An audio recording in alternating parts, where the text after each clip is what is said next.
মুভির শুরুতে আমরা মাটির নিচের একটা টানেল দেখতে পাই, যেখানে একজন ফাদার কোনো এক্সোরসিজম করছিলেন। তখন উনি কোনো কাতরানোর আওয়াজ শুনতে পান। এটা একটা ডিমনের আওয়াজ ছিল। তিনি ওই ডিমনটাকে দেখে অবাক হয়ে যান, আর এখান থেকে সিন কাট হয়ে একটা চার্চ দেখানো হয়। সেখানে একজন সিস্টার কোনো একটা মেয়ের উপর রিচুয়াল করছিল। মেয়েটার চোখে পট্টি বেঁধে তাকে একটা রুমে পাঠিয়ে দেয়া হয়। সেখানে গিয়ে সে একটা আয়না হাতে নেয়, আর তখন তার ভিশনে একটা গল্প দেখানো হয়। আমরা তার ভিশনে একটা বৃদ্ধা আর একটা যুবতী মেয়েকে দেখতে পাই। তারা দুজন একসঙ্গে বসে টিভিতে কোনো একটা মুভি দেখছিল। তখন সেই মেয়েটার অদ্ভুত অনুভূতি হতে থাকে। তার মনে হচ্ছিল কেউ যেন দূর থেকে তাকে দেখছে। বৃদ্ধা বলে, চিন্তা করো না, এইসব শুধুমাত্রই তোমার হ্যালুসিনেশন, এর সাথে বাস্তবের কোনো মিল নেই। তোমার মতো যুবতী থাকা অবস্থায় আমার সঙ্গেও এমনই হতো। আমি একটা বই পড়েছি যার সারমর্ম হচ্ছে, প্রত্যেকটা মানুষ যেরকম চিন্তা করে তার আশপাশের ঘটনাও তেমনই ঘটে। যেমন হয়তোবা তুমি এতদিনে নোটিস করেছো, যখন তোমার মন ভালো থাকে আশপাশের সবকিছুই ভালো লাগে, আর যখন তোমার মন খারাপ থাকে তখন কোনো কিছুই ভালো যায় না। এর মানে হচ্ছে প্রত্যেকটা মানুষের সঙ্গে যেমন একটা এঞ্জেল থাকে, তেমনি একটা ডিমনও থাকে। তুমি যতই খারাপ চিন্তা করতে থাকবে তোমার মাঝে ডিমন ততই শক্তিশালী হতে থাকবে। একসময় সে তোমাকেই বশ করে নেবে। সময় থাকতে থাকতে বলছি, তাকে এতটা শক্তিশালী হতে দিও না। আর যদি তুমি তাকে কন্ট্রোল করতে না পারো, তাহলে আমি তোমাকে একটা রিচুয়াল বলে দিচ্ছি। এর নাম হচ্ছে স্পেলিং, অর্থাৎ জাদু মন্ত্র করা। পরের সিনে আমরা মেয়েটাকে রিচুয়াল করতে দেখি। সে একটা আয়না হাতে নিয়ে যখনই কিছু মন্ত্র পড়তে শুরু করে, তখনই সে আয়নায় ডিমনকে দেখতে পায়। সে তো ভয় পেয়ে আয়নাটা ছুঁড়ে ফেলে দেয়। তখনই তার সামনে তার মৃত মা চলে আসে। সে তো অনেক অবাক হয়ে যায়। তার মা তার কানে কানে বলে, আমার মেয়ে, তুমি এখন থেকে মুক্ত। তবে তার মা হঠাৎ সেই বৃদ্ধা মহিলায় পরিবর্তন হয়ে যায়, আর সেই বৃদ্ধা তার পেটে চাকু ঢুকিয়ে দেয়। সে তো অজ্ঞান হয়ে যায়। জ্ঞান ফেরার পর সে তাড়াতাড়ি নিজের পেট চেক করে। সেখানে চাকুর আঘাতটা তো ছিল, কিন্তু কোনো রক্ত বের হচ্ছিল না। এরপর সে নিচতলায় যায় আর দেখতে পায় বৃদ্ধা সেই জায়গাতে বসে এখনো টিভি দেখছে। সে তার সঙ্গে কথা বলতে গেলে দেখতে পায় সে বৃদ্ধা না নড়ছে, না তার কথার জবাব দিচ্ছে। সে বুঝতে পারে সেই বৃদ্ধা তাকে দিয়ে একটা নিষিদ্ধ রিচুয়াল করিয়েছে, যার মাধ্যমে সে একটা অন্য দুনিয়ায় আটকে গিয়েছে, ডিমনদের দুনিয়ায়। সে প্রচন্ড ভয় পেতে থাকে, আর তখন হঠাৎই তার রক্ত বমি হয়। এখান থেকেই সিন পরিবর্তন হয়। আমরা একজন ডিটেকটিভকে একজন সিস্টারের সঙ্গে কথা বলতে দেখি। ডিটেকটিভ বলে, এই মেয়ে এরিনকে আমরা একজন ফাদারের কাছ থেকে ছাড়িয়ে এনেছি, যে তাকে কিডন্যাপ করে তার উপর নিষিদ্ধ রিচুয়াল করত। সিস্টারের কাছে তাকে বুঝিয়ে দিয়ে ডিটেকটিভ সেখান থেকে চলে যায়। সিস্টার তাকে তার রুম দেখায়। রাতে ঘুমানোর সময় এরিনের ফ্ল্যাশব্যাক আসতে থাকে। সে ওই জায়গাটা দেখতে পায় যেখানে ফাদার তাকে কিডন্যাপ করে রেখে দিয়েছিল। সেখানে সে একটা ডিমনকেও দেখতে পায়। মনে হচ্ছিল ডিমনটা তাকে বশ করে নিয়েছে। পরের সিনে সিস্টার আসে আর তাকে রিচুয়ালের জন্য নিয়ে যায়। বুঝতে পারি এইটাই মুভির শুরুতে দেখানো সেই সিনটা ছিল। চোখ বেঁধে তাকে যে রুমে পাঠানো হতো, সেই রুমটার মধ্যে প্রত্যেকটা জিনিসই কোনো এক অ্যান্টিটি বা অশুভ শক্তির সঙ্গে সম্পর্কিত ছিল। এইগুলোকে টোটেম বলা হতো। এরিন যখনই কোনো টোটেম স্পর্শ করবে, সে ওইসবের পেছনের গল্প দেখতে পাবে। আর মুভিতে আমাদের ওই কাহিনীগুলোই দেখানো হবে। যেমন প্রথমে যখন সে একটা আয়না উঠিয়েছিল, আমরা প্রথম গল্প দেখতে পেয়েছিলাম। আর যখন কোনো ডিমন নিজের সঙ্গে জুড়ে যাওয়া টোটেমটা পেয়ে যাবে, তখন হয়তো সে মুক্ত হয়ে যাবে, নয়তো দ্বিগুণ শক্তিশালী হয়ে যাবে। এরিনকে দিয়ে এগুলো করানো হচ্ছিল যেন তার ভিতরে ডিমনটাকে বের করে ফেলা যায়। সে নতুন টোটেম ওঠানোর সঙ্গে সঙ্গে আমাদের নতুন ভিশন দেখানো হয়। এখানে আমরা একটা প্রেগনেন্ট মহিলাকে দেখতে পাই, যার ব্লিডিং হচ্ছিল। কোনো এক অজানা কারণে তার স্বামী তাকে বিছানার সঙ্গে বেঁধে রেখেছিল। সে পানির জন্য কাতরাচ্ছিল। তার স্বামী তাকে পানি তো খাওয়ায়, কিন্তু পরক্ষণে তাকে মারার চেষ্টা করে। মহিলা নিজের জীবন বাঁচাতে তার স্বামীকে একটা লাথি মারে, আর কোনো রকমে সেখান থেকে পালানোর চেষ্টা করে। তবে তার স্বামী এখনো জীবিত ছিল। একটু পর আমরা দেখি মহিলা নিজের বাচ্চার জন্ম দিয়েছে, কিন্তু ওই নির্দয় লোকটা সেই বাচ্চাটাকে মেরে ফেলে। তখনই আমরা একটা অবাক করা বিষয় জানতে পারি, মহিলাটা আসলে শয়তানের বাচ্চার জন্ম দিয়েছিল। সে এরকম আরো অনেকবার করেছিল, কিন্তু প্রত্যেকবার তার স্বামী সেই বাচ্চাগুলোকে মেরে ফেলতো।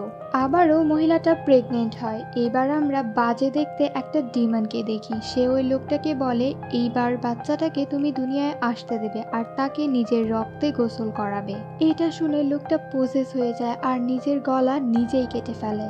শয়তানের নতুন বাচ্চা পৃথিবীতে আসে, তার নাম রাখা হয় 666। এর মানে আরো 665 বাচ্চা এই পৃথিবীতে এসেছিল, কিন্তু প্রত্যেকবার মহিলার স্বামী সেগুলোকে মেরে ফেলেছিল। এবার ফাইনালি নিজের বাচ্চাকে শয়তান কোলে নেয়। এটা একটা মেয়ে ছিল।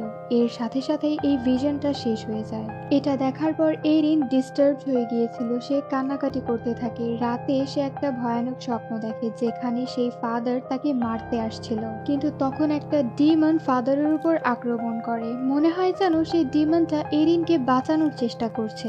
তখনই তার ঘুম ভেঙে যায়। পরের সিনে দেখি এরিনকে আবারও সেই রুমে পাঠানো হচ্ছিল। এবার সে একটা চাবি ধরে আর নতুন ভিশনে আমাদের একটা মুসলিম পরিবার দেখানো হয়। এই পরিবারের স্ত্রীকে একটা জিনে পজেস করে রেখেছিল। সেটাকে তাড়ানোর জন্য স্বামী একটা মাওলানাকে ডেকে আনে। মাওলানা তাকে বলে, দেখো আমি তোমার কাছে বেশি ফিস দাবি করব না, আমার যতটুকু প্রাপ্য আমি ততটুকুই তোমার কাছ থেকে নেব। এখন বাইরে গিয়ে আমার জন্য প্রয়োজনীয় কিছু সামগ্রী নিয়ে এসো। লোকটা বাইরে যেতেই মাওলানা তার স্ত্রীর কাছে যায় আর তার শরীরে কিছু তার লাগিয়ে দেয়। সে তো আসলে ছিল একজন ভণ্ড, ধর্মের নাম ভাঙিয়ে খেত। যাই হোক, লোকটা বাইরে থেকে আসলে মাওলানা নিজের পায়ের মাধ্যমে একটা সুইচ অন করে মেয়েটাকে কারেন্টের শক দেয়। একটু পর সে ওই লোকটাকে বলে, দেখো আমি তোমার স্ত্রীকে জিনের কবল থেকে বাঁচিয়ে দিয়েছি। এটা শুনে স্বামী কিচেনে চলে যায়। মাওলানা তার পেছন পেছন গিয়ে বলে, কি ব্যাপার, আমার টাকা এবার দাও আমায়। স্বামী বলে, মাওলানা সাহেব আমার তো মনে হয় না আমার স্ত্রীর শরীর থেকে আদৌ আপনি কোনো জিন বের করেছেন। যাই হোক, এই নিন আপনার টাকা। মাওলানা টাকা নিয়ে নেয়। তখন সে ওই লোকটার কাছে একটা চাবি দেখে। যাক, পরে সে ভেতরের রুমে যায় তার জিনিসপত্র আনতে। সেখানে গিয়ে দেখতে পায় লোকটা তার স্ত্রীকে বিছানার সঙ্গে হ্যান্ডকাফ দিয়ে বেঁধে রেখেছে। মাওলানা মেয়েটাকে সাহায্য করতে চায়। এর মধ্যে মেয়েটার স্বামী এসে মাওলানাকে বাধা দিতে থাকে। মাওলানা লোকটাকে বোঝায় যে দেখো নিজের স্ত্রীর সঙ্গে এরকম করো না, আল্লাহ নারাজ হবেন। এর মধ্যে ওই মেয়েটা তার নিজের স্বামীকে ছুরি দিয়ে আঘাত করে মেরে ফেলে আর মাওলানাকে নিয়ে পালিয়ে যাওয়ার চেষ্টা করে। এর মধ্যে মাওলানা দেখে লোকটা তো একদম সুস্থ আছে, রান্নাঘরে কিছু একটা কাটাকাটি করছে। লোকটা মাওলানাকে বলে, দেখুন মাওলানা সাহেব, আল্লাহ তো আমাদেরকে দুনিয়ায় পাঠায় তাকে সন্তুষ্ট করার জন্য, কিন্তু আপনি কেন এটা পারলেন না? কেন আপনি ইমানদার রইলেন না? কেন শয়তানকে বেছে নিলেন?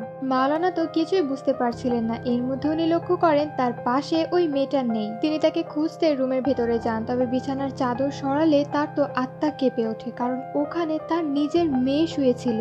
সে বারবার তাদের কাছে মিনতি করতে থাকে তার মেয়েটাকে যেন ছেড়ে দেয়া হয়। তখন সে লোকের স্ত্রী এসে বলে, মাওলানা সাহেব আপনি যদি আজ ইমানদারি পথ বেছে নিতেন তাহলে হয়তো আজ আল্লাহ আপনাকে সাহায্য করত, কিন্তু না, আপনাকে তো শয়তানের রাস্তায় বাঁচতে হতো, ভণ্ড মাওলানা হতে হতো, তাই না? তখন তিনি নোটিস করেন তার মেয়েটা ওখানে নেই। এইবার তিনি পালানোর চেষ্টা করেন, তবে মেইন দরজা খুলতেই দেখেন বাইরে তো কিছুই নেই, শুধুই অন্ধকার। এরই মাধ্যমে এই ভিশনটা এখানেই শেষ হয়ে যায়। তবে এটা দেখার পর এরিনের অবস্থা আরো খারাপ হয়ে যায়। তার ভেতরের ডিমান্ডটা এবার তাকে পজেস করে নেয়। তাই আর দেরি না করে আবারও রিচুয়াল শুরু করা হয়। এইবার সে রুমের ভেতর গিয়ে লকেট শেপের একটা ক্রস তুলে নেয়। নতুন ভিশনে আমাদের একটা ধার্মিক বাড়ি দেখানো হয়। এখানে তিনজন মহিলা একে অপরের হাত ধরে নতুন সুন্দর জীবনের জন্য দোয়া করছিল। তাদের মধ্যে একজন, যে অ্যালিস, তার এইসবে অনেক অস্বস্তি লাগছিল, তাই সে ওখান থেকে উঠে ওয়াশরুমে যায় নিজেকে শান্ত করার জন্য। তবে ফিরে এসে দেখতে পায় সেখানে তো কেউ ছিল না। পাশে থাকা বেবি মনিটরে সে কমিউনিটি লিডার, যে কিনা সে সময় দোয়া করাচ্ছিল, তার আওয়াজ শুনতে পায়। দৌড়ে বাচ্চার রুমে গিয়ে সেখানে তো সে কাউকে দেখতে পায় না, কিন্তু তবু মনিটর থেকে আওয়াজ আসছিল। এবার সে পুরো বাড়িতে তার মেয়েটাকে খুঁজতে থাকে, কিন্তু বাড়িতে কাউকে পাওয়া যায় না। এর মানে কি ছিল? তার চোখের সামনে কি এমন কোনো পর্দা ছিল যেটা তাকে বাস্তব দুনিয়া থেকে দূরে কোথাও নিয়ে রাখছিল? যাক, দৌড়াদৌড়ি করতে করতে সে আবারও লিভিং রুমে আসে। সেখানে সে ওই মহিলাদেরকে পায়, যারা খুব সিরিয়াস চেহারা নিয়ে তাকে বলে যে, অ্যালিস, তোমার জীবনে যা ভুল কাজ করে আসছো তা স্বীকার করে নাও। অ্যালিস এখানে বলে যে হ্যাঁ, আমি আমার স্বামীকে একটু সময় দিই না, আর আমি একজন ভালো মাও নই। তারা বলে, আমরা তো এটা শুনতে চাইনি। তখন একজন মহিলা অ্যালিসের লকেট তাকে দেখিয়ে বলে যে, দেখো, এটা তোমার লকেট, আর এটা অন্য এক লোকের কাছ থেকে পাওয়া গিয়েছে যে তোমার স্বামী নয়। এর থেকে যে কথাটা প্রমাণ হয় সেটা তুমি স্বীকার করে নাও। এখানে অ্যালিস স্বীকার করে নেয় যে হ্যাঁ, আমি আমার স্বামীর উপর চিট করছি। তখন তারা অ্যালিসকে তওবা পড়ার বই দেয়, কিন্তু সে বইটা হাতে নিতেই সেটা পড়ে যায়। তারা বলে এ তো বইটা পড়তেই পারলো না, তার মানে এ ক্ষমার যোগ্য নয়। এরপর তারা সবাই মিলে অ্যালিসকে ধরে মারতে থাকে। অ্যালিস নিজের জীবন বাঁচিয়ে কোনো রকম সেখান থেকে পালায়, কিন্তু তারা তিনজন তাকে ফলো করতে করতে বেডরুমে চলে আসে। কমিউনিটি লিডারের হাতে বড় একটা ছুরি ছিল। সে দেখতে পায় অ্যালিস নিজের উপর চাদর দিয়ে রেখেছে। চাদর ওঠাতে তারা দেখে অ্যালিসকে একটা ভয়ানক ডিমন পজেস করে নিয়েছে। এটা দেখে তারা তো অনেক ভয় পেয়ে যায়, আর এই ভিশন এখানেই শেষ হয়। এটা দেখার পর এরিন অতটা ভয় পায়নি, তবে যখন সে পট্টি খোলে দেখা যায় তার চোখ উপড়ে নেওয়া হয়েছিল। এরিন তো অনেক প্যানিক করতে থাকে, তবে জানা যায় এটা তো তার ভেতরে থাকা ডিমন তাকে ভয় পাওয়ানোর জন্য করছিল। আসলে এরিনের চোখ একদম ঠিকঠাকই ছিল। একটা সিস্টার জানার চেষ্টা করছিল যে এরিনের ভেতর কোন ধরনের অ্যান্টিটি রয়েছে। সে অনেক বই পুস্তক ঘাটাঘাটি করার পর জানতে পারে যে অ্যান্টিটি এরিনের ভেতর রয়েছে সেটা ছিল জাহান্নামের গেট কিপার। সে কোনো একটা ক্রসের মাধ্যমে এই দুনিয়ার সাথে বাধা পড়া ছিল। সেও চাইছিল এই দুনিয়া থেকে মুক্তি পেতে, এই জন্য তার সেই ক্রসটাকে নষ্ট করতে হতো। আর সেই ক্রসটা ওই টোটেম রাখার রুমটার মধ্যেই ছিল যেখানে এরিন বারবার যেত। তার আগের রিচুয়ালগুলো নষ্ট হয়ে যাওয়ারও এই একটাই কারণ ছিল। ডিমনটাও চাইছিল যে এরিন যেন ওই ক্রসটাকে খুঁজে বের করে আর ওটাকে ধ্বংস করে ফেলে। সিস্টার তো এটা জানতে পেরে অনেক ভয় পেয়ে যায়। তখন বাকি সিস্টাররা তাকে বোঝায় যে দেখো, এখন পিছু হটা যাবে না, আমরা অনেকটা এগিয়ে এসেছি। এরপর আরও একটা রিচুয়াল শুরু করা হয়। এবার রুমে গিয়ে এরিন একটা কলার টাইপের কাপড় ধরে। নতুন ভিশনে আমরা 4 সদস্যের একটা পরিবার দেখতে পাই, বাবা, মা এবং তাদের এক ছেলে এক মেয়ে। বাচ্চা মেয়েটাকে একটা ডিমন পজেস করে রেখেছিল, তাই তারা একটা প্রিস্টকে ডাকে। তবে বাবার তো প্রিস্টের উপর কোনো ভরসাই ছিল না। তখন তার স্ত্রী তাকে বোঝায়। মহিলা তার ছেলের শরীরে থাকা একটা আঘাতের চিহ্ন দেখায় প্রিস্টকে, যেটা ওই মেয়ের কারণে হয়েছিল। মহিলা বলে দয়া করে আমার মেয়েটাকে বাঁচান। তারপর প্রিস্ট চায় ওই মেয়েটাকে দেখতে, আর সে ফোনের মধ্যে কিছু স্পেল সার্চ করে সেগুলো দিয়ে এক্সোরসিজম করতে শুরু করে। এখন এটা তো সন্দেহজনক ছিল, কারণ সে যদি সত্যিকার অর্থে একজন প্রিস্ট হতো তাহলে সে সার্চ করে কেন স্পেল দেখতো। প্রিস্ট তাদেরকে বলে আপনাদের মেয়ে তো একদমই সুস্থ আছে, তাকে কোনো কিছুতেই পজেস করেনি। এরপর সে মেয়েটাকে জড়িয়ে ধরে। তখন মেয়েটা তার কানে কানে বলে আমাকে ক্ষমা করে দিও। সাথে সাথে তার পুরো ফ্যামিলি ডিমনে পরিণত হয়ে যায়, আর কিছুক্ষণের মধ্যে তারা প্রিস্টকে মেরে ফেলে। কিছুক্ষণ পর মেয়েটার মা স্বাভাবিক হয়ে প্রিস্টের জামার কলার বাইরে ময়লায় ফেলে দেয়। সেখানে এমন আরো অনেক কলার ছিল।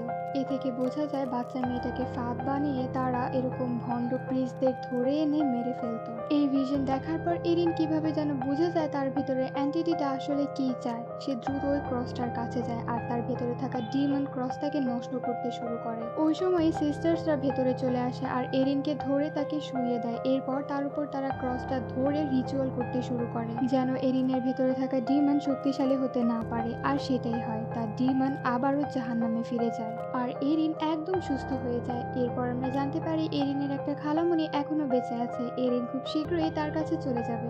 এরিন মন থেকে সিস্টারকে ধন্যবাদ জানায় তার এত বড় উপকার করার জন্য। আর এখানেই গল্পটা শেষ হয়ে যায়। এবার মুভির কনটেক্সটটা শুনুন। শুরুতে আমাদের বলা হয়েছিল প্রত্যেকটা মানুষের কাছে একটা করে ডিমন থাকে আর একটা করে এঞ্জেল থাকে। মানুষ যেমন চিন্তা ভাবনা করে, যেমন কাজ করে, তার উপর ভিত্তি করে তার ভিতরে ডিমন বা এঞ্জেল শক্তিশালী হতে থাকে আর তাকে ধীরে ধীরে ভালো বা খারাপের পথে নিয়ে যেতে থাকে।